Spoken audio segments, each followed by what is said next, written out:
And we're live. Ladies and gentlemen, is the Pokemon market officially crashing? Are things stagnating? I mean, taking a look at some of the stuff we're seeing right now in the market, it's crazy. Blue-haired people are out in the streets. Alex, I mean, I don't know what to say about this, but it's crazy times that we live in. But before we jump into it, as always, make sure you leave a like, comment down below, and subscribe. It really does help the YouTube channel. And as always, if you want to check out Alex's content, the link is down in the description below. Alex, I mean, where do we begin, man? Oh man. Well, I think since the market is starting to go in a little bit of stagnation, it seems like all the Timmies feel like they're celebrating a victory, and so I thought we'd give them a little shout out there in the thumbnail. I think it's one of my best works yet. Because yeah, those are the people that tell us to get out of their hobby, because anybody that does not think the same as others do not belong. But yeah, man, that's how I feel right now. I think things are stagnating a little bit. Sword and Shield's definitely slowing down. It looks like a lot of the boxes like Evolving Skies, Fusion Strike are hitting a bit of a wall at like $2,700, $1,000. We're even seeing some pullbacks on things like Chilling Rain. And then even Scarlet Violet era. Surging Sparks briefly touched above 300 for a while. It's back under 300. Like a lot of the other boxes are just stagnating. Even Destined Rivals and Mega Evolutions falling back a little bit. There are some boxes still rising. Like, I don't even know how, but Stellar Crowns running to $300 a box right now. Temporal is actually running up to near 300. So there are some things still moving. A lot of the actual singles and slabs are still doing very well, very scarce. But yeah, the sealed market's definitely kind of taking a break. So yeah, it's definitely one of these things where, I mean, we've seen such a huge run up in such a short period of time. So for there to be a little bit of reprieve, it's not out of the realm of, reality. I mean, we saw this with the alternate art and the tag team cards. I want to say like a year ago, where you had like insane, like multi 100% gains. And then, people saw it drop 20-30% on average for most of them, and they're like, they're crashing. It's like, okay, dude, they just went up 400% and they went down 20-30%. Like, this is not a crash. And then of course, look at where we are now from when that happened a year ago. We're at all-time highs. So you're just seeing what you would consider to be a little bit of a pullback. I mean, Lost Origin, it ran from, gosh, I mean, I think it was at like 400 or 500, and then it went all the way up to 900, and now it's at 800. So, it's only gone down 100. Who knows when the next leg is going to move up for that. So, if anything, like, see it as a buying opportunity more than anything itself. dude, I did a video today where I looked at all the single pack prices in Scarlet Violet era. If anyone just like looks at that video I made today, that should actually scare you. There's literally not a single pack on the market under $6.50. Loose pack. They range. I mean, 151's out of control, like $17. Like Paldean Fates is, like 14. But most every pack right now, other than those two outliers, are like 650 up to like 950. Every set. There's no cheaper option. Shrouded Fable packs are over $8. Shrouded freaking Fable. Journey Together packs are up to like over $7 now. Stellar Crowns up to like almost $8. Obsidian Flames is over $8. And so there's literally no cheap option out there. Every pack is being just bought up in mass. We're ripping through them faster than they can print. And at this point, we finally reached the whole like waiting game. You can't wait any longer, right? There's 10 mainline sets. There's 5 specialty sets. Mega Evolutions is already out. Phantasmal Flames is coming out. We're talking about 16 sets. I do not care how many printing facilities people think Pokemon's going to open or how much they think they're going to print into the ground. Their demand's going to fall. You can't reprint 16 freaking sets, especially in the amount to actually do any damage to the market. And so I think we're finally reaching that time where we talked about would come, where people just like waited and hoped long enough, and they're finally realizing it ain't coming back. I'm not saying we're not going to see some of the new sets get reprints and price drops, the Destined Rivals, the Mega Evolutions, all that. But thinking they can physically go back and print every set and reduce all these prices, it isn't going to happen. Then what happens, here's what happens is people start saying, well, even if Destined Rivals gets reprinted or Mega Evolutions gets a big print, they're going to say, well, Scarlet Violet base is $650. Well, Shrouded Fable's $8. Well, Obsidian Flames is $8. Why would I pay those prices when I could buy these new sets for $7? And they're going to run them right back up till they eclipse above $8, $9 up to 10, 11, 12. And then they're going to go back to the other packs and open those. And I just don't think there's enough to go around in this new streaming, community hobby we've created. That's my take. Yeah, I mean, it's crazy to see Pokemon have a set, which it's funny. I was literally just talking to my distributor about this. I was like, yeah, we've got Mega set that came out, right? A little over a week and a half ago at this point. And it still hasn't gotten its second wave. It probably will get it in the next week or two is what we're kind of anticipating.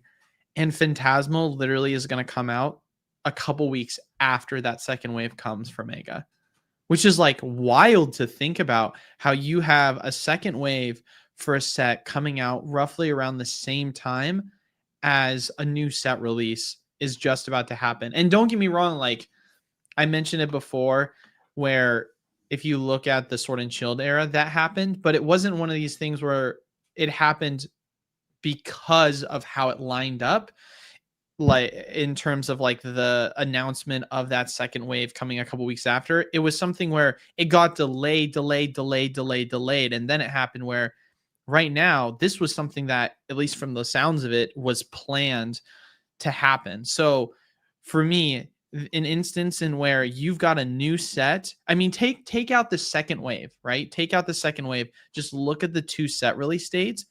They're a little bit over a month and a half from one another. I don't know if I can think of a time in history where we've had a Pokemon set come out that soon, like after another. That's so fast.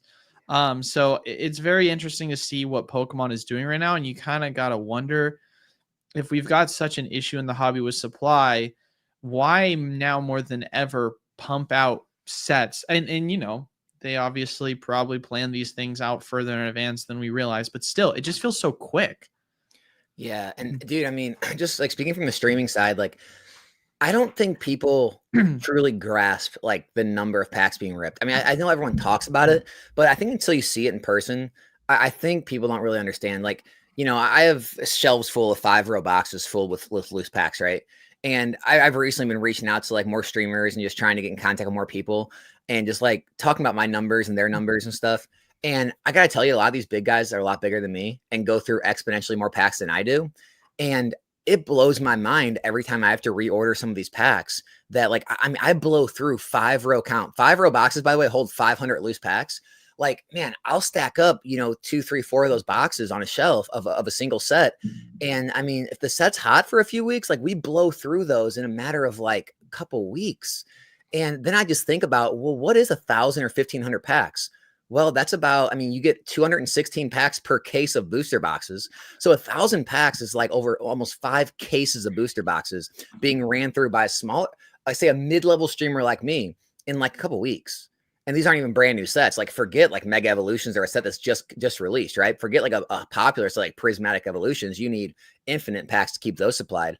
But, Inferno X was just released. We sold out in 30 boxes. Like first night I put up 15 boxes when it sold out in 10 minutes. I raised the price a little bit. Next night sold out again. Like, I mean, I just don't think people really understand the rate at which this stuff is ripped. I know they think they can just print more, but as soon as it's printed, it's gone. It's not disappearing. And it's definitely disappearing in investments and closets and storage units like people think, but it's getting ripped at such an alarming rate that's never been seen before that I don't think can be quantified in people's minds until they see it in person.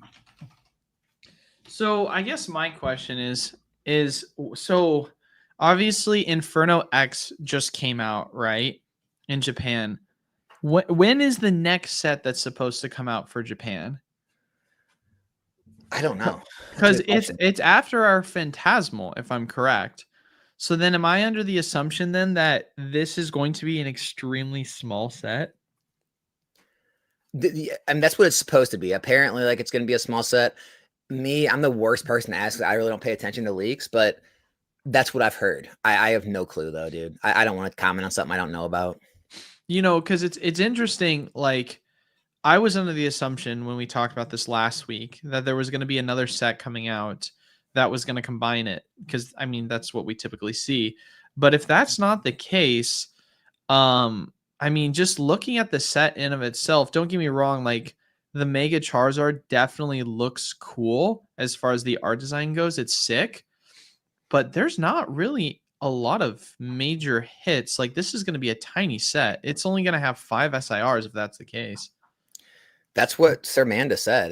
He just said Phantasmal will have 5 SIRs. I mean, it's the smallest set since Crimson Invasion. I mean, they're really just throwing all their cards in on Charizard. Like they're throwing all their bets that Charizard's going to carry the set, and it will to an extent, but how far? I don't know. Yeah, I mean, don't get me wrong. I think that in terms of the art design, if we're comparing it to like Obsidian, It's the best Charizard I've ever seen. it's an incredible art design, like immaculate art design. It's Yes. gorgeous. It's fantastic. I can give it its flowers.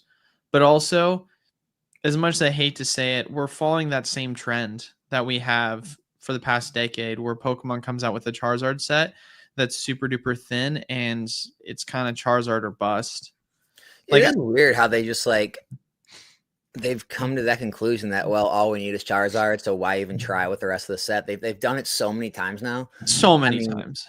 I mean, you know, like going back to Flashfire, like it had a few Charizards. You going to up to you know, Burning Shadows, it had Charizard. Going to Obsidian Flames, like Champion's Path, Shining Fates, like they just throw Charizards in a set and then they just like Darkness Ablaze, bomb the rest of the set.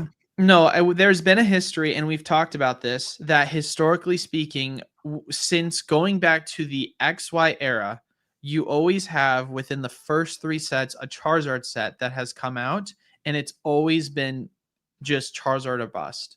Yeah. And you can literally, yeah, like you said, Flashfire, Burning Shadows, Darkness Ablaze, Obsidian Flames, and now Inferno X, which is our Phantasmal. I guess my thing is, I thought Phantasmal was supposed to include Gengar in the set. That's what I thought. Or am I tripping? I thought that was a whole big thing that people were talking about. It's supposed to. Maybe they surprise us. Like, I don't know. Like, I don't know anywhere that has the exact, you know, information from Pokemon. Like, here's the problem with online these days. And, you know, even Rudy talks about this, Alpha Investments. Like, you know, you have so many people creating content, and you see this in the regular media too, like news articles, like newspapers and media will put out stories now. They haven't even vetted. They don't even know for sure, but they want to be first to market with the news. So they'll just throw it out. And then if they have to retract it later or say they were wrong later, they don't care. I feel like that's what Pokemon's become. People are so desperate for the views and to have, you know, get people watching and engagement that they're just going to like take any rumor they find and like, just like put their own spin on it and throw it out immediately. I don't know if any of this information is actually from Pokemon themselves. And that's my issue and why I don't really talk about it much. I don't have any 100% information. I feel like it's all just a swirling of rumors that gets compounded on. It's like the game of telephone. Yeah, so people are saying there is a Haunter IR, and there's a Gengar in the set, but it's just a regular EX because it's from a deck. So the Gengar is technically a part of the set, but it doesn't seem like they're going to have a major SIR in the set. Which is weird, you know, if you pull up Temporal Forces, it's very strange what's happening with that set. Even though the Gengar is not the hit, people are trying their hardest to make it a hit. So if we pull up Temporal, all right, and you guys look at like the main, if you just sort by, you know, cards. So the Raging Bolt's still number 1, then it's Ghastly Iron Crown, but then the Morty's Conviction's number 4, and the regular full art Gengar is number 5, ahead of all the other SIRs, ahead of the Walking Away, Gouging Fire, Iron Leaves, everything. So we've run up a regular full art to number 5th hit in the set, even though it's a regular full art, just because it's a Gengar. And then the Morty's Conviction, which no one cares about Morty, but there's a Gengar in the card, so it's the 4th most expensive hit. So I would say don't underestimate the Gengar, you know, power just because it's not the main hit. It could still do extremely well. And then, like I said, on Temporal, the Ghastly card is the 2nd biggest hit in the entire set. So that Haunter card could end up being big too. So even though they're not SIRs, I wouldn't count them out. I'm just sad, man, because before I would usually just go to Justin Basil for this, but the main contributor to that site passed away not that long ago. And so they don't do that as often anymore, which is kind of a bummer. Whoa. Yeah, no, he passed away in July of this year. He was only 36. What happened? Yeah, I don't know. You know, people were talking about it in the chat, and then I did a little bit more research about it. But yeah, I mean, if you want to look it up more, his name was Jason Kingsford.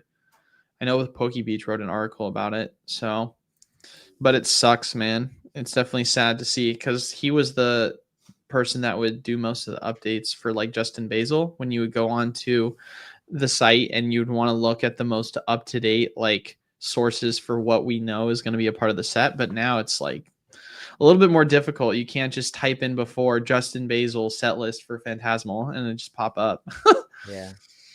So, but yeah, it definitely is a little bit more convoluted now because, you know, you're kind of going off of what PokeBeach is putting out with the confirmations of the secret rares revealed.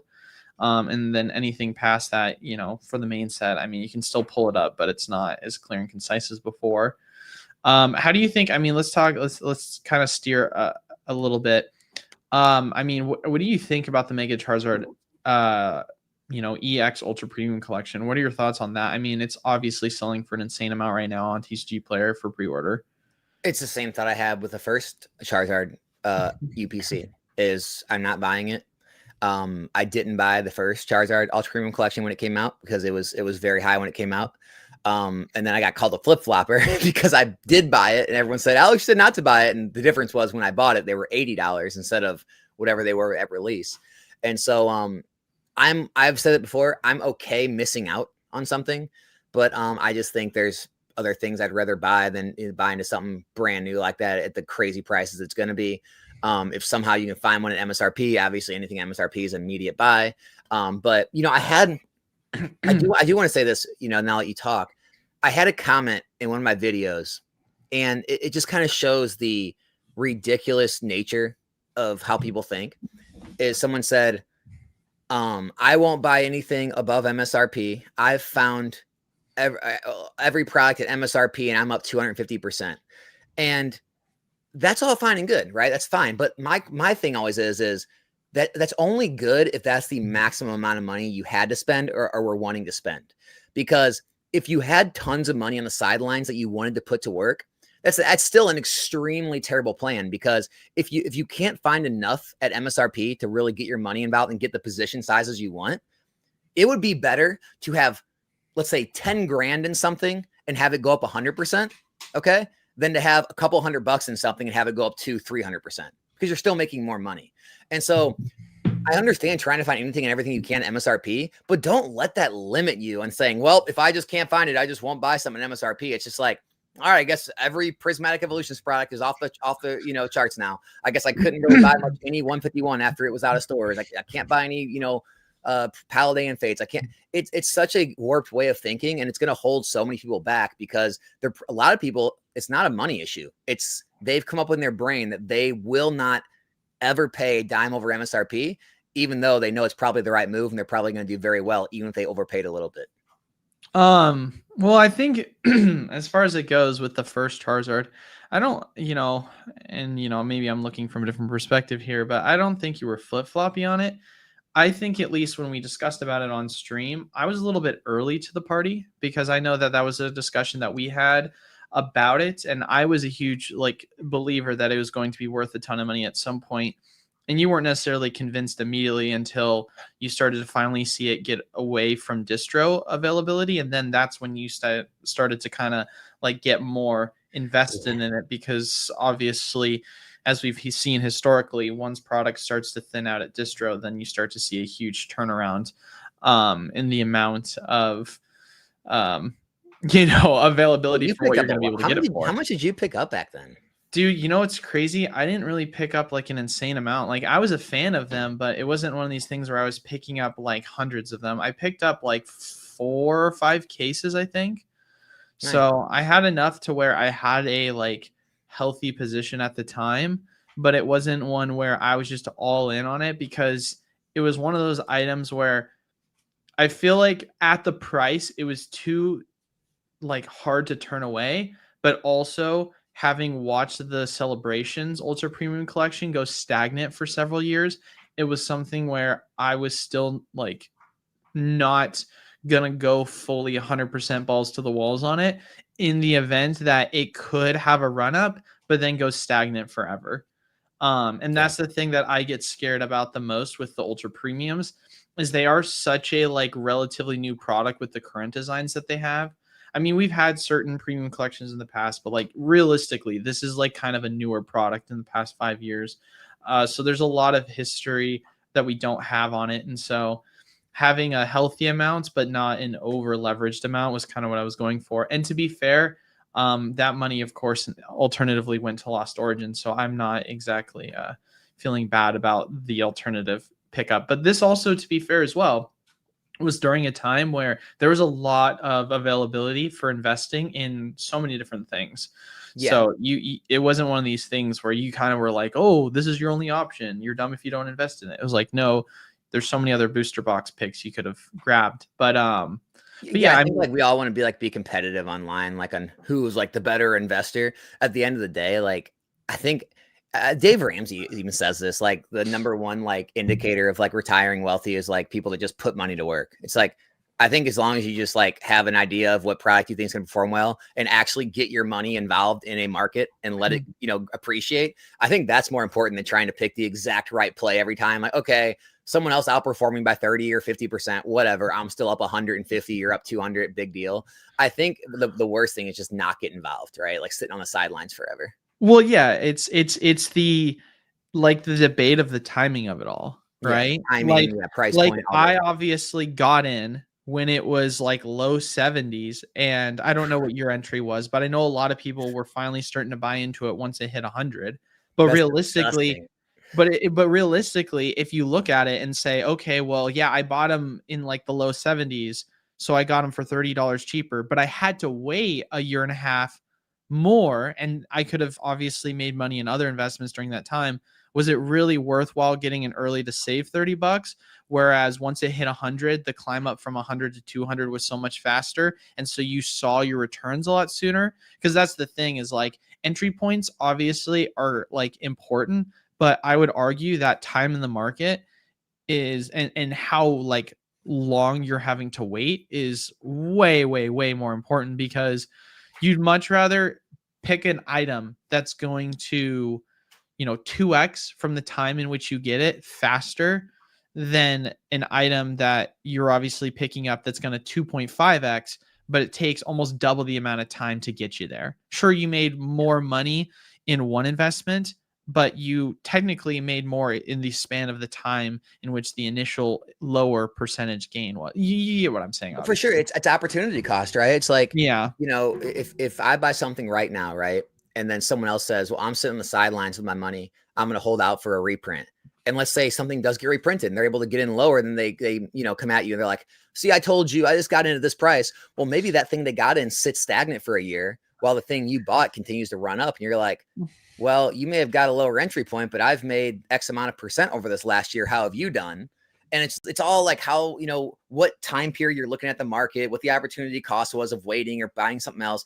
There's no perfect strategy. There's no perfect timing. I think people are just too worried about winning like this like online competitive investing game.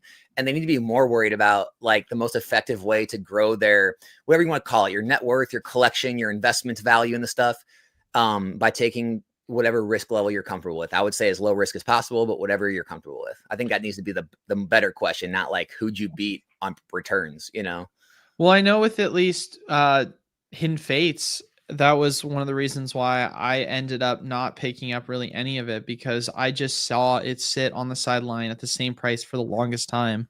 And even though it was a set that I really enjoyed, it just was one that wasn't performing really well. It was stagnant for years. Are you seeing all the people, by the way, that are messaging about the Destined Rivals booster boxes on the Pokemon Center? I did see some of that. Honestly, dude, like I don't even pay attention to anymore. Like I don't shop any retail space. I don't log on the Pokemon Center. I don't really put any stock in it, but I'm happy for everyone that gets product. I was about to say, I literally was like, oh, I'll check and see if it does have it in stock. I can't even get on the site. Yeah, Like it's not worth, I literally checked 10 minutes ago when it was first dropped or announced that it was dropped, and I'm straight up not even able to access the site. It says, thanks for visiting. You're in a queue currently. Keep the window open. You know what's really funny? So somehow people jumped it fast. All the people who say there's no product available at stores, they're the same people that are logging on the Pokemon Center, but they can't type a different web address, which is eBay or TCG Player, to find product. It's a little more expensive, but I promise it's out there. I mean, here's my thing, man. I literally, every time I get a notification for any sort of drop on Pokemon Center related stuff, it's always at like 5 a.m. my time. and I'm not awake for that because for some reason they tend to do a lot of times Eastern. And so this is like one of the first times where I'm like, oh, there's actually something happening when I'm awake. That's crazy. Yeah. So who knows, obviously, if there really is a large amount that people are going to get access to, we'll see. But hey, if you're able to cop some, congrats. For Um, sure. but, I mean, but let's, it's but no brainer. yeah, but let's talk about let's have a conversation though about Mega. I mean, going back to it, I briefly mentioned obviously, and I know you had some people that you talked to about it, that the second wave, it sounds like if everything goes the way it's supposed to go, we should see it in a week or two. Now, different situation. Obviously, we're not going through a pandemic anymore, but during COVID, we saw there was constant delays. So who knows if this is obviously going to come to fruition. But right now, I had a call with my rep before stream. They said that they're anticipating to get it in the next week or two. So I don't know. What are your kind of thoughts on where we see Mega going after this? I heard the same thing. Next, like anywhere as soon as this Friday is, late as like or late next week. Um, I think it's gonna break below 300. I think I said that before last week. I think we talked about it. I don't think it's gonna break 250. I think it's probably gonna range from around where it's at right now to 250 to $300, 320, whatever. But as long as it gets opened, as much as it's continuing to get opened, and as many people want to buy, I mean, put it this way, I've heard like very large sources, like very large people in the industry are buying like large amounts, especially when it comes to making their mystery packs and making other products like that, as well as like ripping on stream, like in the 100 case range, and they paid like $300 a case. So like the product isn't out there. If these big players are having to pay this much per case to put in their products, it's very rare. It's very rare that it's going to come down much if people are already like establishing the market price up at those. Also, the pull rates. I don't agree with TCG player pull rates on these. I'm just going to say it, but they do say an SIR is 1 out of 101 packs, which would be 2 per case. I'd say that's relatively on point. I mean, I think I was getting 2 to 3 per case, so that's probably about right. But the gold cards, they say are 1 in 1260, and then a specific one, which there's 2, it'd be 1 out of 2520. I was seeing more of like 1 in like 800-ish. I was getting 1 per 4 cases, it seemed like, and I've been through a good amount of cases. I pulled like 3 or 4 of them. So I don't know. It seems a little high, but just people seeing those large of numbers, that's going to keep the value of those cards extremely high. And that's probably going to keep the packs being open at an alarming rate because people want to pull these very high dollar hits and they're actually hard to find. So, I mean, those are up there with like I think near or more than some of the VMAX alt arts, if not close to some of the VMAX alt arts. So these are some of the hardest pull rates, if not the hardest pull rates we've seen. Actually, no, sorry. The VMAX alt arts are for specific ones about 1 in 13, 14, 1500. I believe these gold cards are technically the hardest pull rates we've seen up till now, if I'm not mistaken. So just take that into consideration when you start thinking about value. You have the hardest cards to pull ever in a set. Yeah. Yeah, I don't know. I haven't paid too much attention, I feel like, to the pull rates when it comes to like, I mean, don't get me wrong, like the polling experience is definitely something that initially out the gate people definitely care about, but in the long term I feel like it gets overlooked. Like I don't know. I mean, you saw that with Burning Shadows where it has horrific pull rates, but it still performed well over the long term. Yeah, it's going to be interesting. Like, I don't know. I think Mega Evolutions has everything. I mean, sure, you could say if those gold cards and these SIRs were actually like the top tier Pokemon, like if they had, whatever, Gengar, Lugia, Mew, Charizard, if they had like some of like the actual like top tier, I know Venusaur is, it would probably be absolutely astronomical. It'd probably be like $400 a box. The only thing, tripping up a little bit is like, yeah, Lucario, Gardevoir aren't like the top tier. They're definitely up there. And like some of the SIRs aren't like the top tier Pokemon. Some of the IRs aren't the top tier. But so otherwise though, the pull rates, very, very good pull rates, fun to open set. a lot of chase there for SIRs, extremely high chase for the golds, and you have a limited supply on the market already. If people think this is dropping anywhere further than 250-ish a box at the least, or at the but most. do you think the golds are overinflated? Because like there was a huge run up for the golds recently. No, I don't. Like I said, how would they be overinflated if they're the hardest cards to ever hit in the hobby? Yeah, that's fair, I guess. I mean, I'll pull up Evolving Skies because I think that's what a lot of people compare it to, is like really hard pull rates because of all the alt arts and how hard it is to pull a specific alt art. Because it's usually one of the hardest. Let's see. So Evolving Skies pull rates, TCG player, they put it at 1 in 332, and then to pull a specific VMAX is 1 in 1994. So yes, the golds are much more rare than a Moonbryon. That's what that's saying. That's scary, dude. Yeah. I mean, that's expensive. That's where my mind goes for how much the boxes are right now. Yeah, it's harder to hit those cards. So basically all you have to worry about is the desirability. Now, you could definitely say the desirability of some of these alt arts are much more desirable than these gold cards, but that just all depends on what the market believes. That all depends on what the new collectors want. And if Rarity starts to become the top of people's minds and they like the cards enough, I don't know what the ceiling is for these gold cards. I really don't. And that's not me trying to shill them. I obviously don't own any. I have nothing to shill. I just think that level of rarity has to be kind of respected. Yeah, it's crazy. Because I mean, obviously the Lucario is at 750 right now. And with the scarcity of it all, like you said, it really just comes down to how much do people care about Lucario as a character. And hey, someone asked in the chat, have you not even got your Phantasmal numbers yet? Only from one of my distros. How's one of my working? distros gave me their numbers for Phantasmal, and it was 2 cases less than when we got for Mega. And this is coming in 2 waves? Mm-hmm. Yeah, it's coming in 2 waves. I can actually pull it up here. Give me 2 seconds. I can grab the email, and I can tell you what the split was according to the email. Let me see. Dude, really? This is so annoying. It could just be, it could honestly end up being too small of a set. It may just like have a really, one of the most ridiculous releases ever. And then it may cool off very quickly if it's too easy to pull the cards. All right, here we go. Wave 1 for the boosters. Let me see if I can compare to the previous Mega, but I'll just give you the numbers right now. So wave 1, we're getting 859 boosters. Wave 2, we're getting 573. So what would that be from a percentage perspective? Because the total is 1,432 boosters from this distro. So if that would be 859 divided by 1,432, that is about a 60. Yeah, it's a 60-40 split. That's and how do those numbers compare to Mega? That's what I'm trying to pull up right now.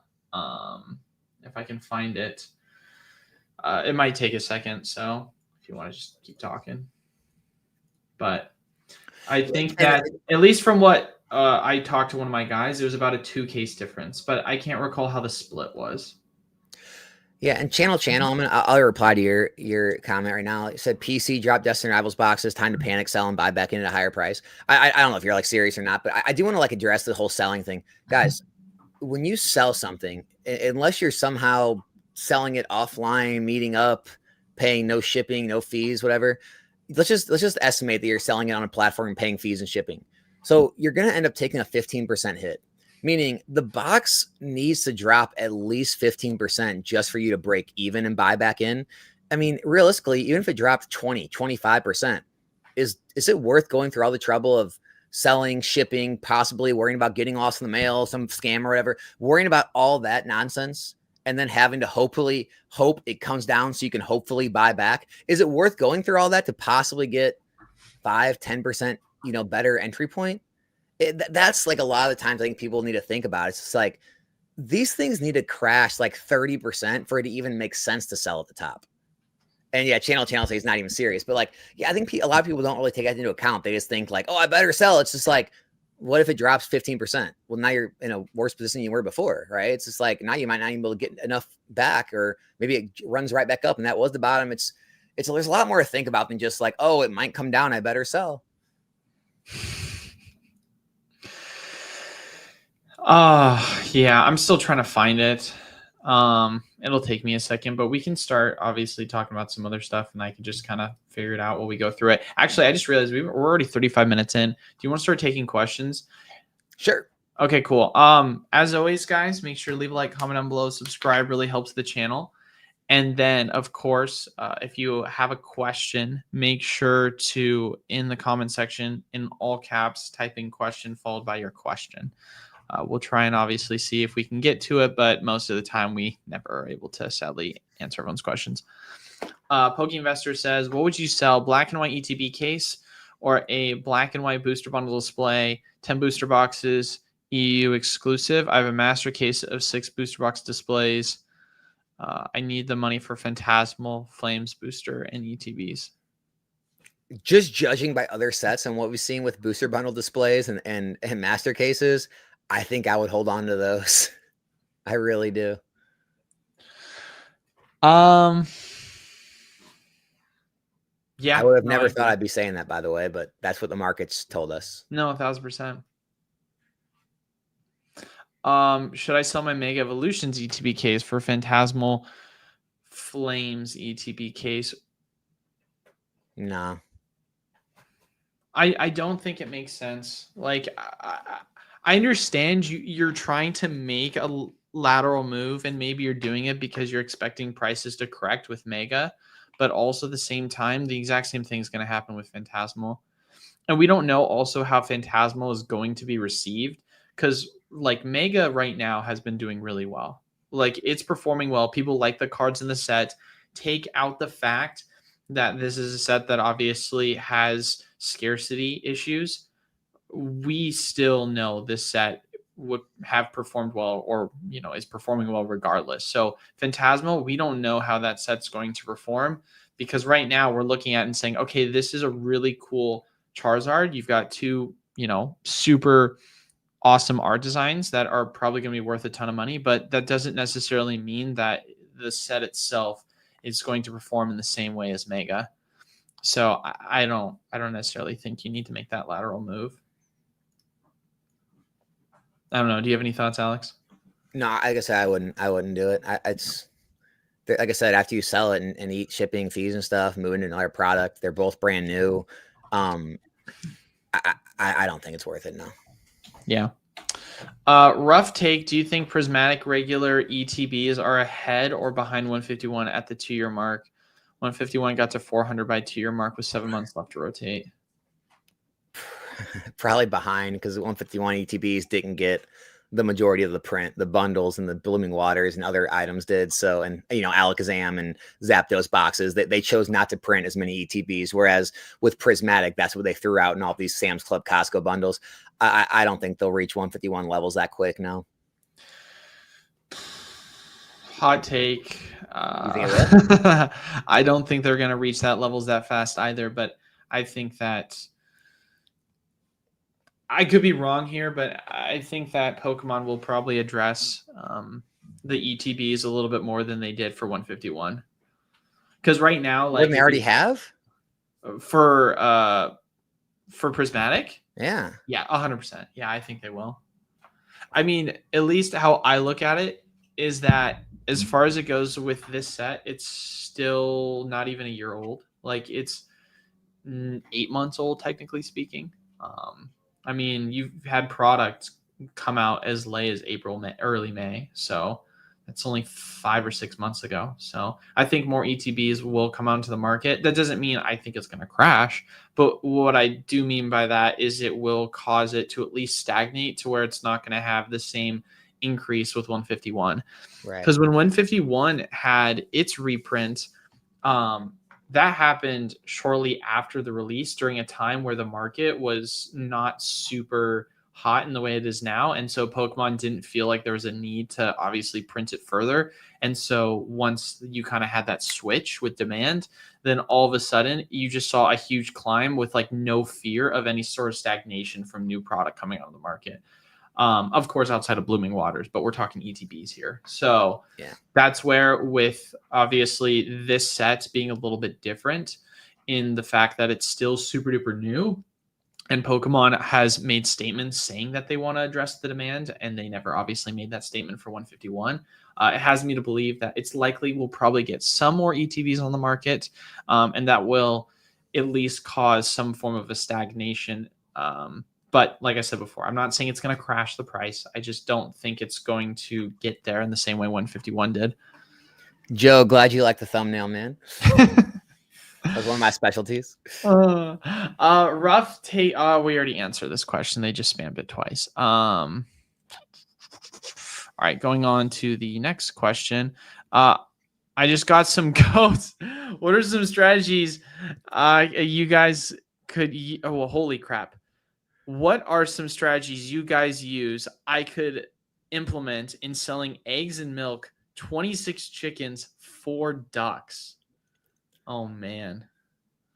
All right, so here's what you're gonna have to do. You're gonna want to go scalp all the stores that have the eggs and the milk.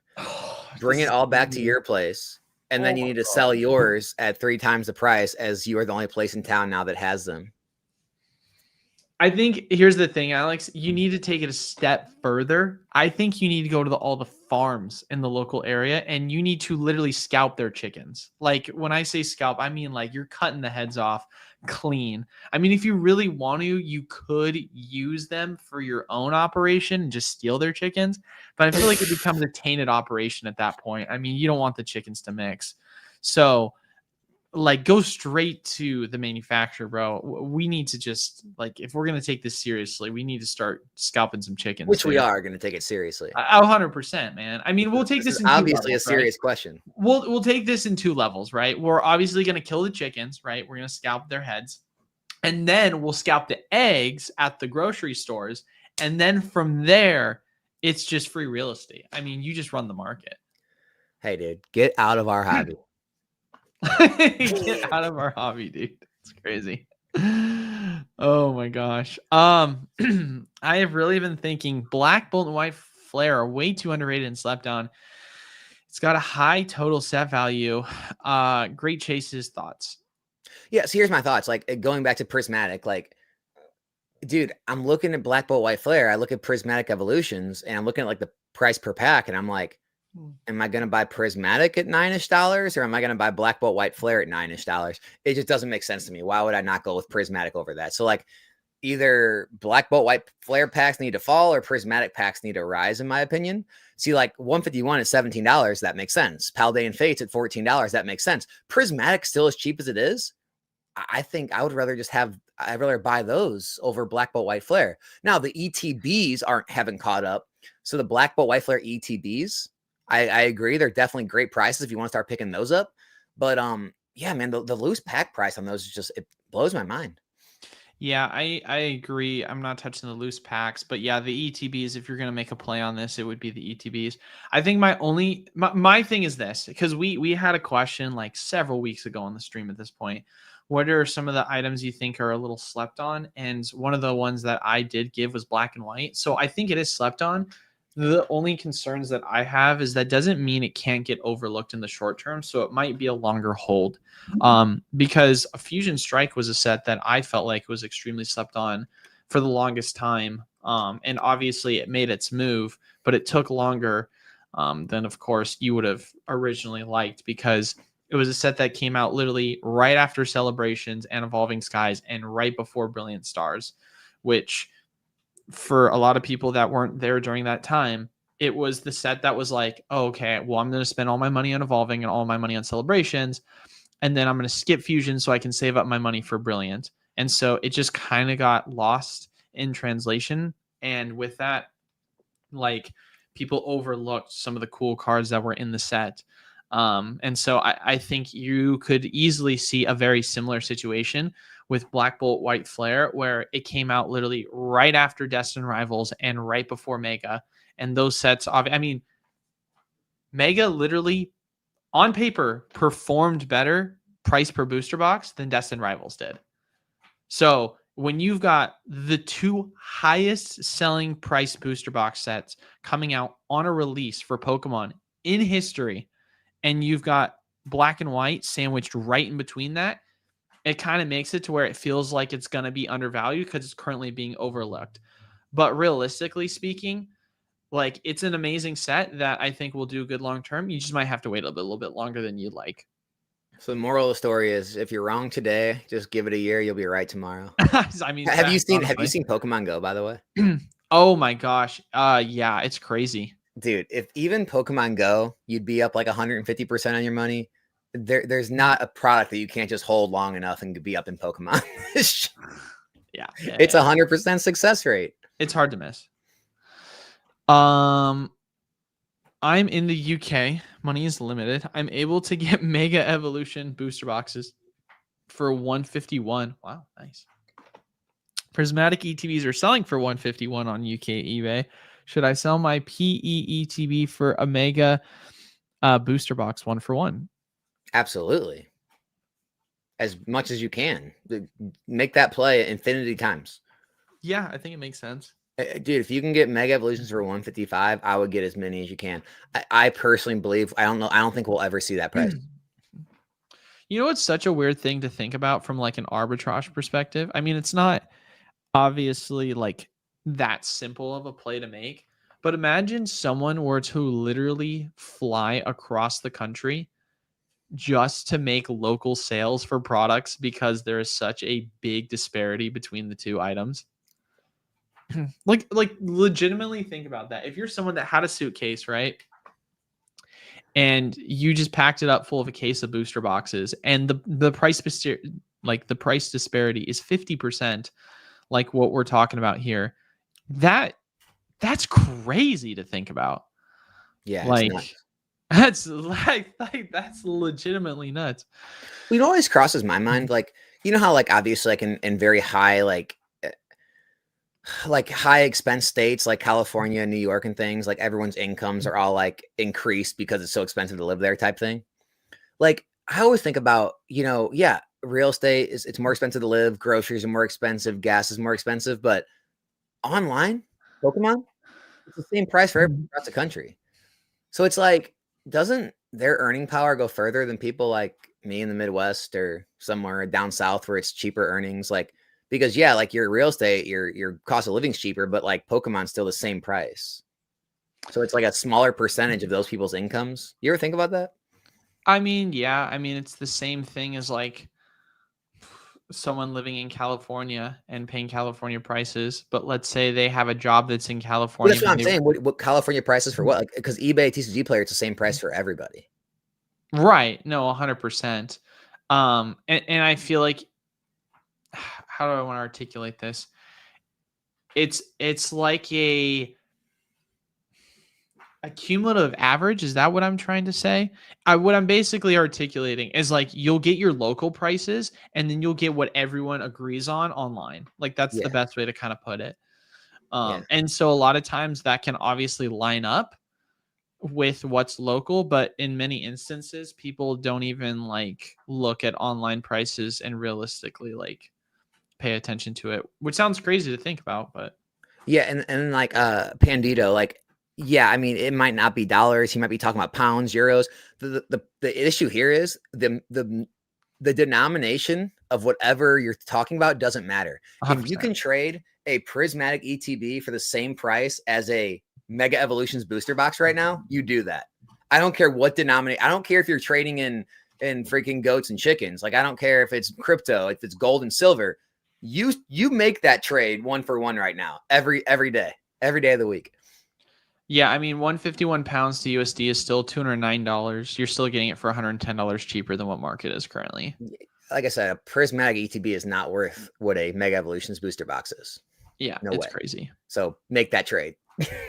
Do you think Pokemon doing less energy code cards in a pack is their way of printing more cards in a quick way? What are they doing? He says, I mean, well, you can see what he just said. I I didn't mean, know they changed the packs. I was literally just about to say, I mean, you tell me, man, you do the ripping and shipping more than I. I hadn't even noticed. Did they do that with the most recent mega set? I mean, I know there's a code card in every one of them. Are they saying there's not an energy now, or maybe there's not? I don't I'm know. not 100% certain. Damn, I need You to may pick. have to get caught up I'll in the pay chat. attention tonight. I haven't paid attention. Yeah, I might. Yeah, I was about to Great say. question. Curious how you guys balance investing versus collecting, and then also how do you stay motivated as an investor? Like, what keeps you laser focused on staying the course?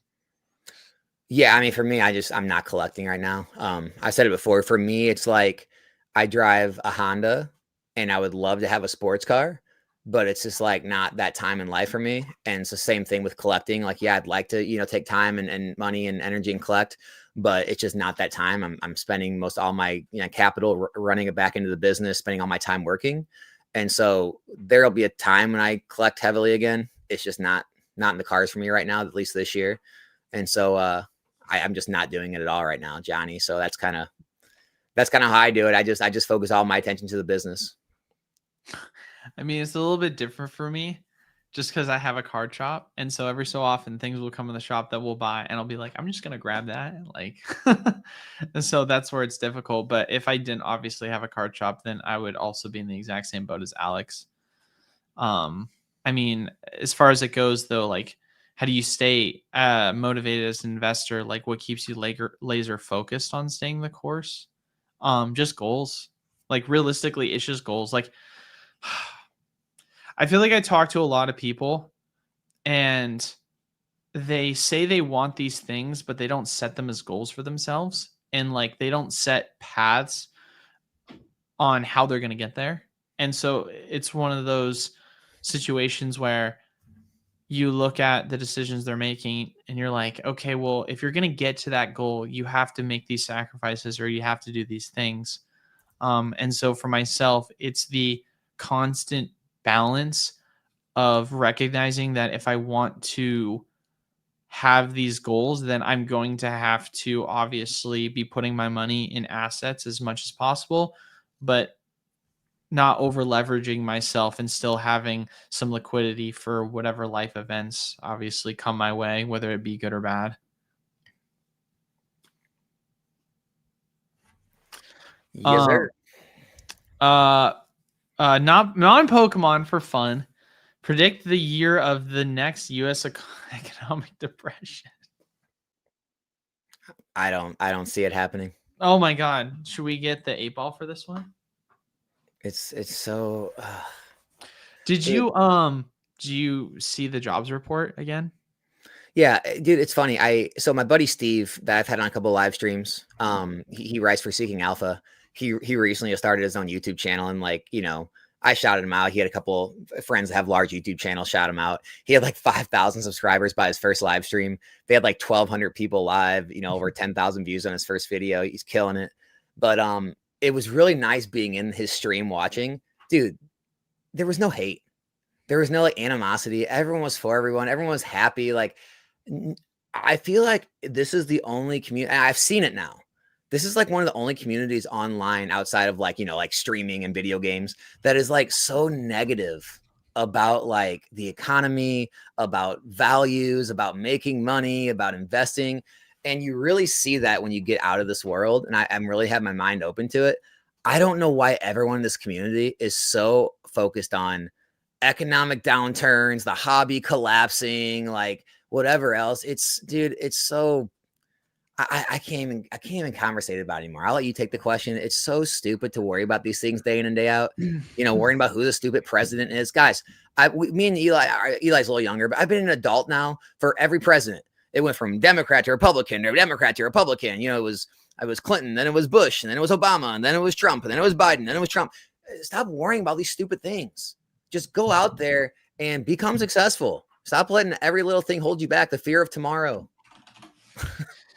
Yeah, I mean, so obviously we didn't get the jobs report like we were supposed to a couple days ago, because there was a shutdown in the government. But right now, just at least from what we've been seeing the numbers are just not looking good.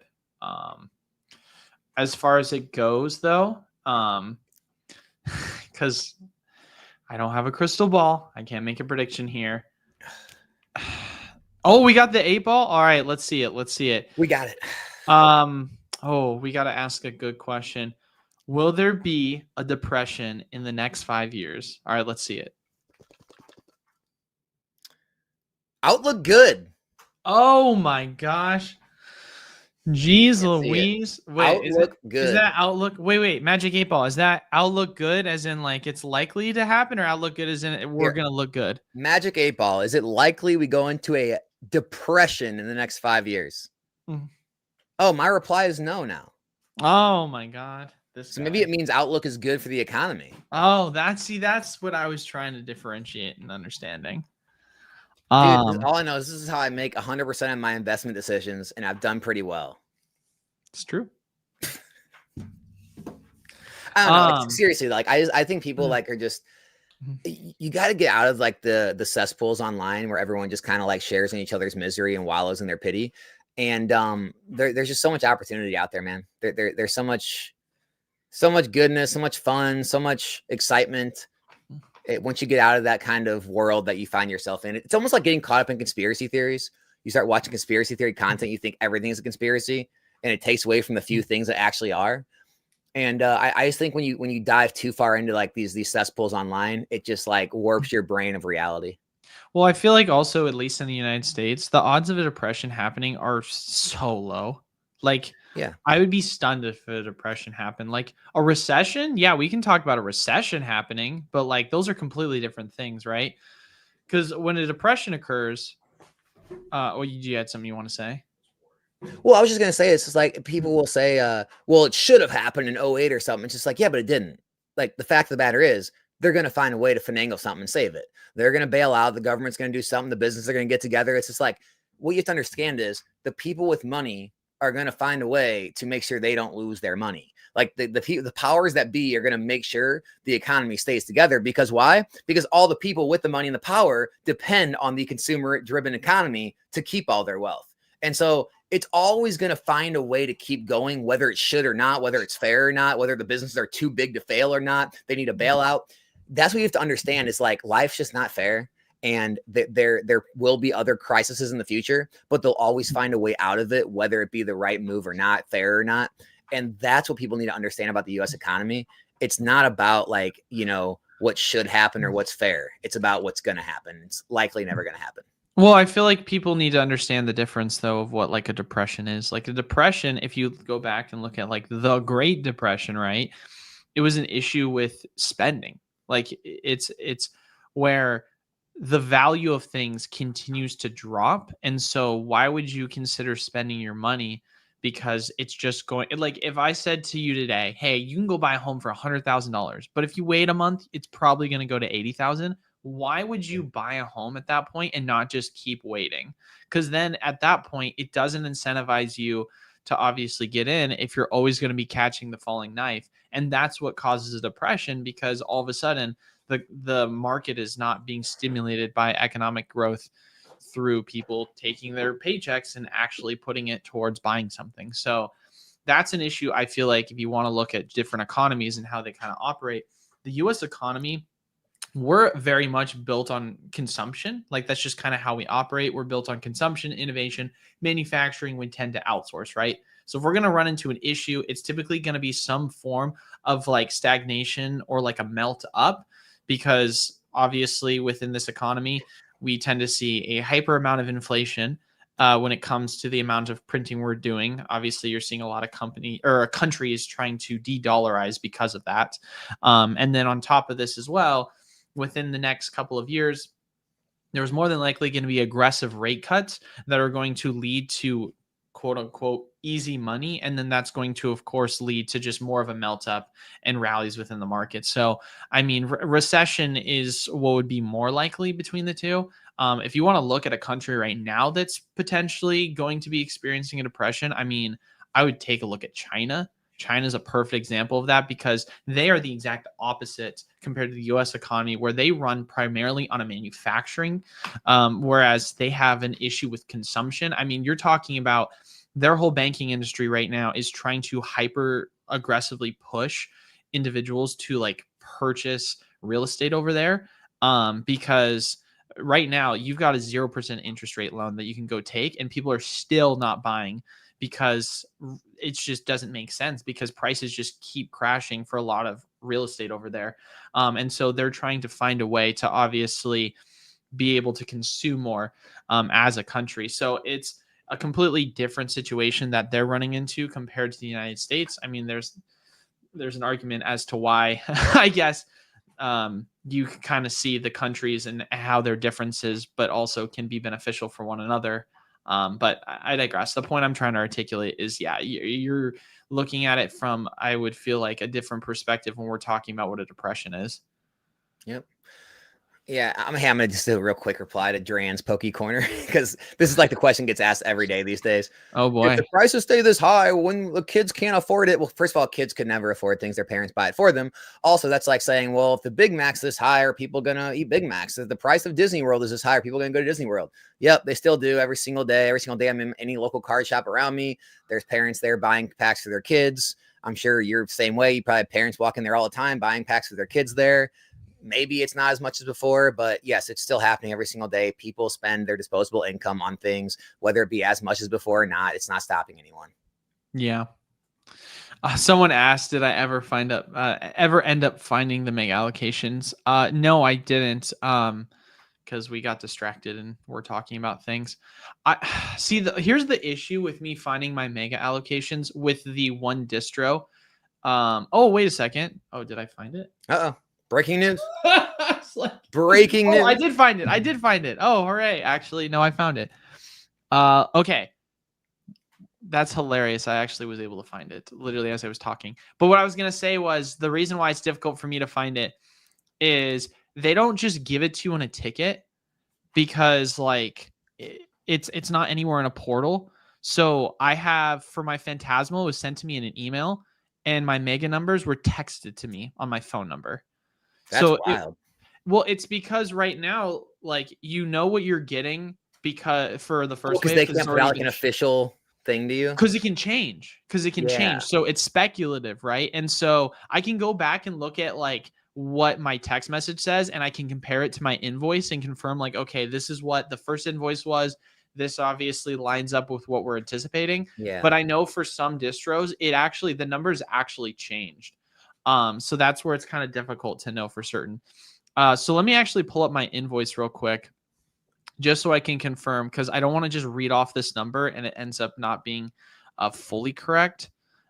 So give me 2 seconds. But at least from the initial text message that I saw, it was 886 boxes for wave 1 and 590 boxes for wave 2. Which, like I just said before, for Phantasmal, maybe 5% less. So literally, if you went from so Phantasmal was 859. So from 859 to 886. So that's, what would that be? 36 or no. What would that be? 86 minus 59. Oh my God. I can't do math in my head. 27 less boosters. And then for wave 2, 573 versus 590. So minus 17 boosters. Yeah, so the difference is 44 boosters divided by 6. We got allocated 7 less cases. Yeah, that's negligible.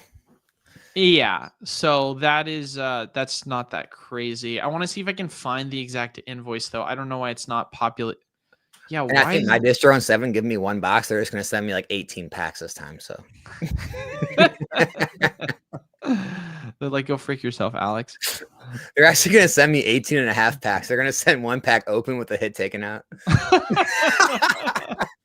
It seems fair to me, man. I mean, they're obviously just trying to do their part. You know what's funny? There was actually a question up here that someone asked something about that. They said, I'll try to find it. They were asking like, how would you navigate through this market if you didn't have distro? Also as well, 886. I just checked my invoice. That is how much I was shipped. So yes, it is lined up properly. We are going to get the 590 for the second wave. Yeah, I also saw someone made a comment. I don't know if this was geared towards your statement earlier, and it was like it must be nice not having to worry about getting product, because you had mentioned like, oh, you don't even bother going to the Pokemon Center and waiting in a queue, and it was directed towards like you Yeah. having distribution access, and I'm like, dude, you have literally no distribution access compared to me. Like, it's not that. Well, not compared to anyone. I mean, dude, if you taken, I got accepted to distro earlier this year. If you took every single allocation that I've got, and by the way, sometimes I don't even get allocated enough to where I have to buy some other junk just to get my items to ship because it doesn't even meet the minimum threshold. And then those items I usually end up breaking even or losing money on just to get the other stuff. If you took every single distribution, allocation I've gotten this entire year since I got accepted, it's, I don't know, a few $1,000s. Like it's, I don't know, maybe 5, maybe more. Like it has no bearing on my business. Like having it or not having it, it's done no difference at all. So I just want to throw it out there. But yeah, I mean, to that comment, to the other person's comment about how we navigate without having distro. Here it is. Troy says, how would you guys interact with the hobby if you didn't have distro access to distribution at 253? Yeah. So very easy, man. If you do not like, for me, I stream, but if you don't stream, you buy collections, right? You try to get people's collections. They have a whole bunch of stuff they don't want to break out and sell individually. They don't have the time for it. They don't want to deal with the stress. And you try to pay, anywhere as low as you can, 70, 75%. And then you break it all down, make a margin. You can play the bulk game. You can buy out large quantities of bulk, do very, very extremely high volumes of selling bulk. Or like what I do, I stream, whereas, I do buy off the open market, but I buy in large quantities. And so, people don't want to sell, a pack at a time on TCG Player or sell 36 pack lots. So I'll buy out, 500, 1,000, 2,000, 3,000 pack quantities from them. They can dump it all at once. In turn, they'll give it to me for a percentage under market. And then I can sell it at market and make a margin. And so this whole business, guys, this is a little different right now because stores right now, like Eli, yeah, they have higher margins than normal. So they make crazy margins on new product. But before all this happened, this business has always been ran on extremely razor thin margins and high volume. So that's all it is. If you don't have distro, yeah, you don't have a golden ticket right now. Tons of people are successful in this hobby with small distributors, with small distributions, with no distribution. So that's what I would say. I would just say continue to try to, increase your volume. Look for margin anywhere you can get it. Take risks, right? You can grade cards. You can take risks on holding things. If you see the market shifting, there's a lot of things you can do, but to just give up and say, I don't have distribution, I don't have a chance, it's not the right mindset. Yeah, it's hard for also me to answer because obviously I'm in a little different situation of Alex, which obviously if I was in Alex's situation, I would do exactly what he just said, having been in it before. But like as a card shop owner, we don't get a lot of product. Like, yes, the allocations are big within the program, but of that, I did the math for Mega. We took 2.2% of the total allocation pool. And so of that, we got 3,030 boosters. I mean, you can do the math and see what 2.2% of that is. We sold out of that in like 2 days. So for me, if you were to just take that out of the picture and say, okay, what would you do for the rest of the time in which you need product, which is basically every time other than the new set release, we just keep doing what we're doing right now, which is people come in with their singles, people come in with their sealed product. They sell it to us for a rate that we can afford to buy it at. And then they walk away with either cash or in-store credit. And then we just flip it. I mean, just simple as that, right? So we obviously offer up to 70 to 80% cash or in-store trade for our shop, which is extremely competitive if you compare it to all the other shops in the Arizona, in the state of Arizona. I don't know of a shop that is matching us, let alone beating us. So it's something that allows us to have a lot of traffic specifically for our rates that we offer to people. And so it at least keeps our shelves stocked because at this point, it's basically 80% product that we just buy from the secondary market. I would honestly say as high as 90%. So it's not one of these things where you come into an LGS or at least our LGS and you're just looking at our product and you're like, they must be making insane margin. It's like, nope, I bought this item for 70% of what the market price was on TCG Player, and I'm going to sell it for, typically 100% of what, a market, I'm selling it for market. So it's not like I'm 2-3xing the money on the product that I'm obviously buying. It's only the new set releases where I do get access to allocations that obviously are nice. And then also on top of that too, like, I feel like you also have to consider being more aggressive in certain areas. I have a buddy of mine who I know who at this point has started to specialize in buying off collections and sending a lot of them in for grading. And he's done extremely well doing that. So not even just talking about flipping sealed and singles, but also grading. I mean, there's still so much money in it if you're going off and buying collections, because more than ever, there is so many people that are looking at prices keep going up and they just want to cash out. And so I feel like it's not super difficult to find people that are willing to offload their collections for a reasonable price. Yeah, I just think people just don't want to hustle these days, dude. They want like the easy money. Like they don't want they're like, I don't want to have to move all kinds of product for 5 or 10% margins. Then don't do it. Other people will, and they'll do well, and then eventually they'll make their own luck, and margins will get better here. Maybe allocations will come out, whatever. I mean, I went full time while this market was still what people would consider a bearish time, and made the majority of my money by grading cards. Like by literally just buying cards off eBay, off TCG Player, grading them, making margins each time. Of course, you get nines where you break even or lose money. Of course, you got to flip some cards back that aren't gradable, and you got to eat shipping and grading fees. Maybe there's some arbitrage there you can break even. But yeah, that's all part of it. But over enough time, over enough success with grading, you make margins, you roll that back in, you build the snowball. That's how a business operates. And I think people just want like this easy, get rich quick golden ticket. Oh, I logged on the Pokemon Center and bought something for MSRP and I can flip it on the market for X margin. Now what? Now you get to work. Like that's a good windfall. That's great. You have some of those, but now you got to get to work and make the smaller margins on the collection buyouts, on the other things. And Eli, you guys hear Eli say, I made 30% margin on that. Guess what? He's got a store to pay for. He's got freaking employees. Right? You don't need to make 30% if you're working at home from your computer, right? You can make 5, 10, 15% margins. So just understand there's always opportunity out there and stop looking for these easy kind of get rich quick ideas.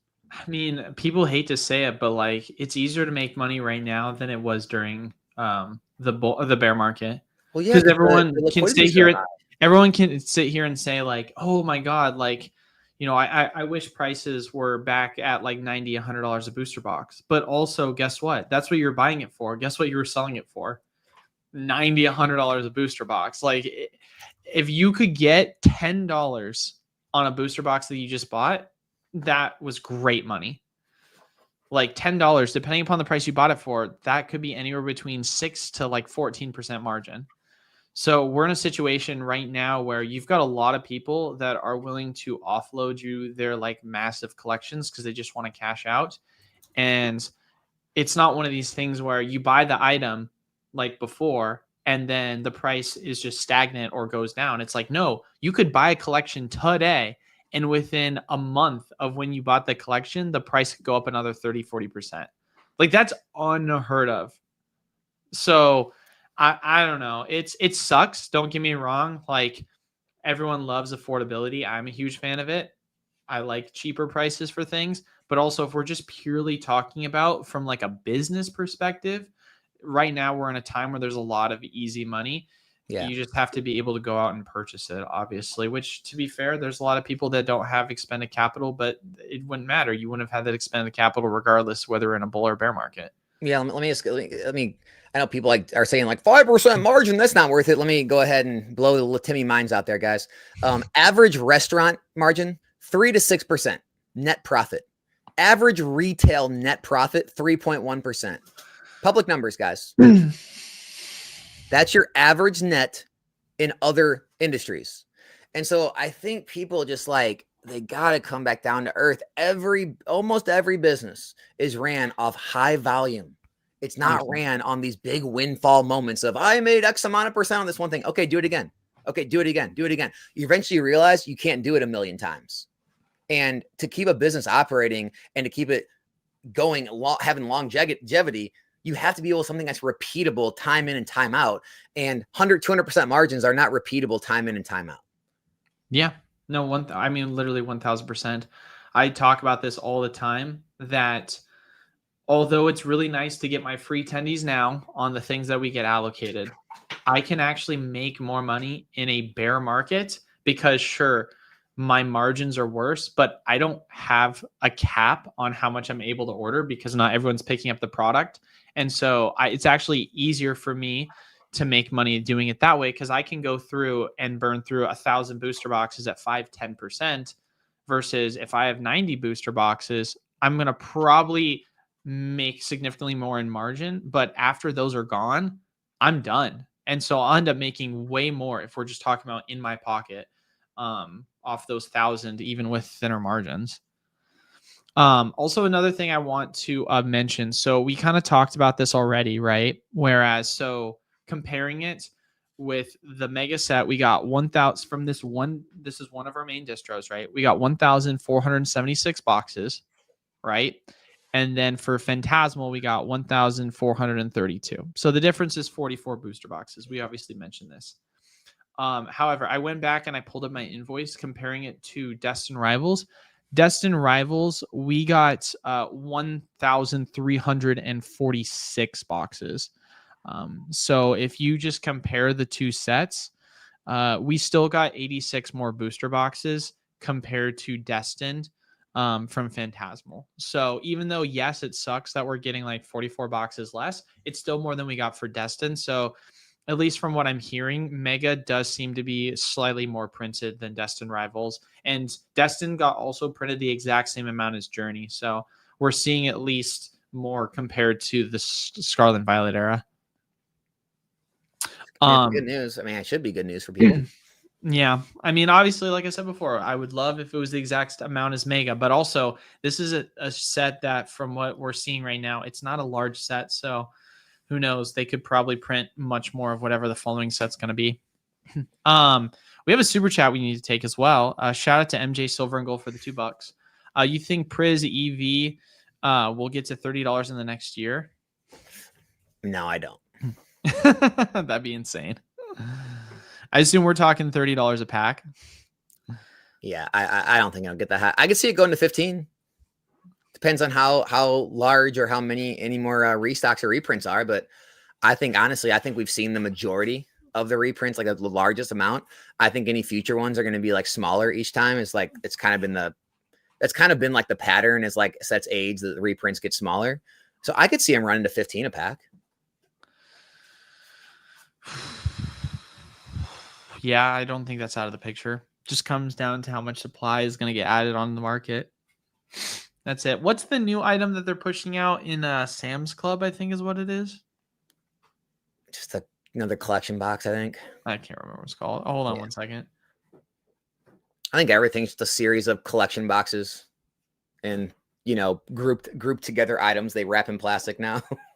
Put a Pokeball in an ETB, wrap it in plastic. Put a bundle in ETB, wrap it in plastic.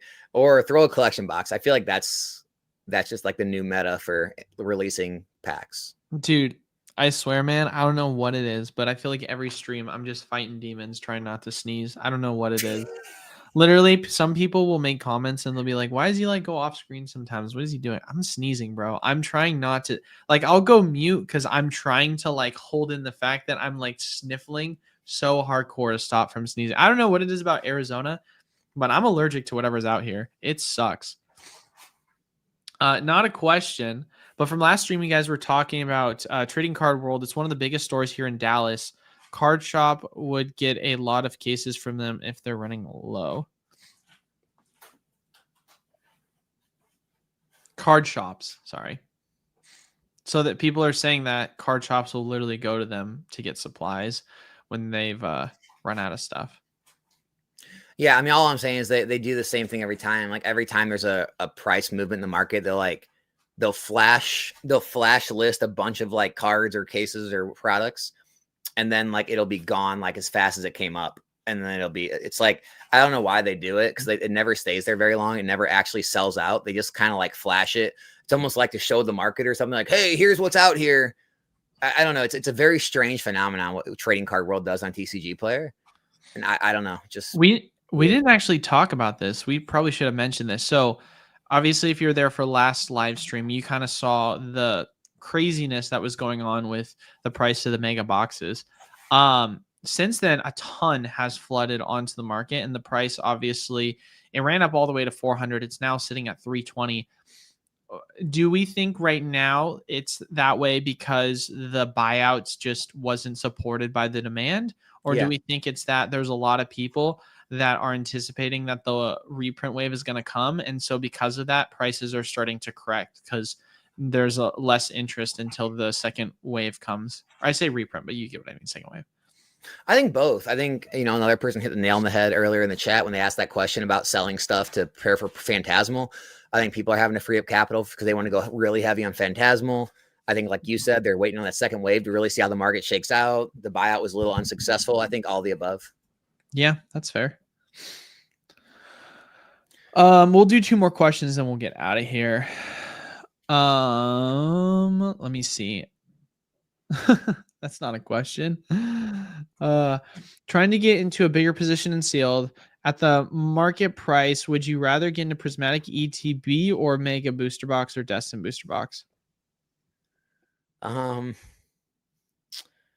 would rather get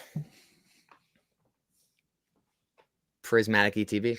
I mean, yeah, even with the price jump, I still think Prismatic's better. I mean, Destin also is just so expensive. I mean, don't get me wrong. We could be looking back and saying Destin $400. That's a steal. It's at $2,000 now, kind of like with evolving, but Prismatic. Yeah, but you could get basically like 3 Prismatic ETBs for 1 Destin. Right, exactly. Yeah, I think no, that feels good. No, I agree. How would you guys be interacting with the? Oh, we already answered this question. Currently, does it make sense to trade your Prismatic sealed product for any other positions? No, not even close. Not me.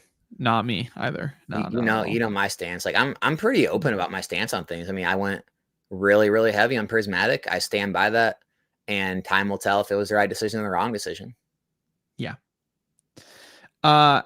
Alex, do you ever get tired of being right? I've been taking all your advice on Prismatic, by the way. It's really funny. It's like the more things I do call right, it's like the more disbelief there is at everything I say in my videos. Like I have more people doubting me now than in the beginning. And now I have like a much longer track record than I did when I started YouTube. And it's just like there's more and more doubt by the day, even though there's more and more things that are proven right. It's very strange. You ever get that? Where like people continue to doubt you, even though you like continue to be right again and again. It's really weird. Here's my thing, and this goes for me as well. So this is not geared towards Alex. Yeah. I think it's so much easier to be right in this hobby than wrong. And I feel like there's so many people that are wrong because they legitimately don't know what they're talking about. Like we've talked about this so many times on stream, how look at countless examples of boxes where sure, it didn't do evolving skies numbers, but you still double, triple, quadrupled your money. Like you buy a sealed product, wait 5 years, congrats, you're going to make a ton of money off of it. And so for a lot of these people, it's that simple. And yet at the end of the day, like all we're arguing about is time frames, and people will get so angry about like the small, like I've had debates with people on certain booster boxes and, oh, which one's going to do better? Chilling or Fusion, Lost Origin or Silver Tempest, Brilliant or whatever. You still are not going to be that upset if you had picked one over the other. Like, sure, maybe you said I could have made like another 50+%, but like realistically, I'm not crying if I spent $100 on something and it turned into $600. Another thing people do is too, they like try to cherry pick items. Like people will come at me all the time because like you got my views on vintage. I'm much more pro on modern. They'll cherry pick some of these vintage slabs that have moved, like gold stars or something else. Alex, that vintage wasn't going to do well. Look at this card, and then I'll throw like a modern slab that's absolutely like crushed it, right? And there's like, yeah, but that's all manipulated. No one should pay that for that. It's like, okay, like why is everything that modern goes up, it's all manipulated, but all the vintage stuff that goes up, like that's all right, that makes sense. And it's just like it's little stuff like that. It's like, oh, so you can cherry pick the items, but I can't. Whereas like overall, like you said, the best thing you could have done is what I've always said, just buy the modern sealed product, stop worrying about it, put it away, come back and look in 5 years. The only question is going to be how much money are you up? Not if you're up money. It's going to be how much did I make? It's literally, we just don't get cute with it, guys. Alex straight up says, I always ask him this question and he always gives me the same answer. Have you taken a look at the cards for this new set? And Alex always is like, no. But it has never changed his stance on what he does with his investing, because at the end of the day, sealed product, it's the supply is deflationary. More gets opened, less in supply, prices go up over time. It's just like simple as that, right? And so for me, it wasn't one of these things where I took a look at Lost Origin and I said, Lost Origin's an amazing box because I'm a huge believer of the Aerodactyl, or I'm a huge believer of the Giratina. Like, don't get me wrong, like those sets obviously have factors that you can add into it. But realistically, I looked at the box and I said to myself, okay, this box, if we look at recent sales history on TCG Player, it's seeing a high, healthy amount of volume on active sales daily. And you saw the price within a pretty fast period of time shoot up from around 140 to 200. That was something that I saw. And I was like, oh, this means that there is demand for this item, right? Take out the fact of what I know in the actual card set itself. I just look at those numbers on the sales. And then I saw, obviously, after the price corrected because of the huge reprint, that the demand wasn't going away. It was just the supply shifted. And so that means for me, when the demand balances back again with the supply, that obviously it's going to go back up. Like, it's literally just simple supply and demand economics. You don't even have to look at the card set. Just look at general sales volume and you'll see from there that obviously it can make a successful play. So Evolving Skies, it's one of these sets that it's doing extremely well because I've had people come into my shop back before, obviously, we were in a boom, and they look at my selection of what packs we had, right? We had every single Scarlet and Violet pack available, and they were all a 10th of the price of Evolving Skies. But yet, Evolving Skies, it was still the first pack to sell out, even though we had more of Evolving Skies packs than any other pack. And it's because people wanted it. It's just the demand that people want for that product. So that's the thing you need to really pay attention to, understanding that it's hard to go wrong with sealed, and look at the supply and demand. That's going to be a huge factor when it comes to what you're investing in. Other than that, you don't really need to get cute with it and try and like finagle your way into investments. Just look at these three factors. And I can't stress it enough, man. Like, guys, this stuff is getting ripped at an alarming rate, unseen ever before in this hobby. XY, Sun and Moon, Sword and Shield, combine all of them, it doesn't take into account, or it doesn't add up to what Scarlet Violet's been ripped. The reason you see these packs so expensive is because they're just not in existence. They don't exist anymore. They have been ripped in such mass, and the sets that don't get reprints, I mean, of course you're going to see boxes go to 300, 400, 500. You're going to see all the products rise like that because there's no packs to rip, but people still want to rip them. And so people are going to go to the market. They're going to buy out each item individually. First, the sleeve blisters will go. Then the bundles will go. Then the ETBs will go. Then the booster boxes will go. Now we're back to the sleeve blisters. Now we're to the 3-packs, back to the booster boxes. And everything's going to keep just getting deleted because the streamers need them and the demand is there. The end customers there. I know there's this belief out there that people throw around like, it's just investors selling to investors. No, or it's scalpers selling to scalpers or whatever. It's like, scalping would not be a thing if there was not an end customer to scalp to. And so you could say, well, who are all the scalpers and bots selling to get their money for it? Well, they're selling to other, investors. They're not, though, right? They're selling to either end customers or they're selling to streamers who then sell to end customers. If you think all this stuff is being held in storage facilities, you're wrong. It's being ripped. It's getting to the end consumer one way, shape, or form. The demand is there. No, 100%. We'll do one more question, then we'll get on out of here. Thoughts on flipping versus investing? Have $50,000 worth of sealed boxes and thinking about putting working. Wait, yeah, that's what it says. Thinking about putting working and just start flipping. I think he means quitting working, I think is what he meant to say, and just start flipping. Got most of the boxes at 70 to 80% when vending. First of all, I'm never gonna comment on if you should quit your job and do this full time. That's 100% up to you. But yeah, man, I mean, if you have a stable financial situation and you have enough capital you feel in the business and you feel that you can take an income from it each month and you're confident, I get it. It just depends on what your risk is, how easy it is for you to go get a job again in your field. If it doesn't pan out, you know, kind of stress test, like how long you can go without a paycheck, you know, all those good things. I really can't give an answer to that, but you know, obviously I went full time. I'm happy I did. Eli is happy he did. But you just have to make sure your circumstance makes sense. Yeah, I see it all too often. A lot of people try and make the jump way too early because they just want to quit their job. And they romanticize being an entrepreneur, but realistically, they're just not ready for it yet. So I guess my only advice is that if you've started to create a consistent customer base where, I mean, this is when I made the jump. I made the jump when I had enough money to live paycheck to paycheck. Once I was like, okay, I can live paycheck to paycheck doing this. Now it's time for me to go full time on this. Because the last thing that you want to do is you want to make the jump and then you lose all that income you had with your job. And then all of a sudden you're putting yourself in debt. Like that's where it becomes disastrous. And if anything, at least have some money saved up to the side with a backup plan just in case. Because the last thing you want to do is have like no money saved up. You make the jump, you put it all on a credit card because you aren't sustainable. And then all of a sudden you end up losing your job, putting yourself into debt. And then you try and find another job and then you're screwed. I mean, right now, the job market, I don't know what you do for work or did for work or would have done for work, but like it's rough out there.